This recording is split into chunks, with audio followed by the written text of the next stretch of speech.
As is often the case, the South Shore was hit hardest by this latest storm. In Northern News Now's Ella Schoberl spent time today with Snowbelt residents and visitors as they cleaned up. A heavy day of snow is nothing new to those who call Iron River, Wisconsin home.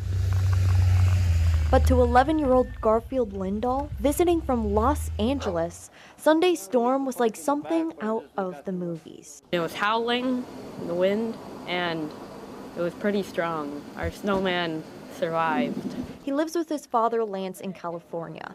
Lance grew up in Bayfield County before moving out west. So while visiting family on Christmas, Lance was thrilled to give his son a taste of a good old-fashioned northern Wisconsin Christmas. It makes me happy for him to get to experience it, and he gets to tell all his friends back in LA that he's playing in the snow. I'll get a small one. The Lindahls, like many others, spent the majority of the day in their yards, either enjoying the snow or shoveling it. For new Iron River resident Austin Nevela, everything's been good so far. The snow came as a chore, one that he finally got to tackle with a new snowblower.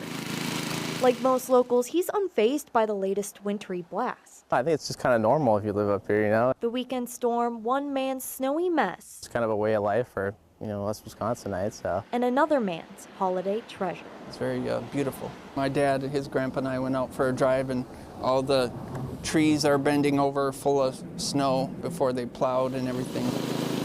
In Iron River, Ella Schoberl, Northern News Now.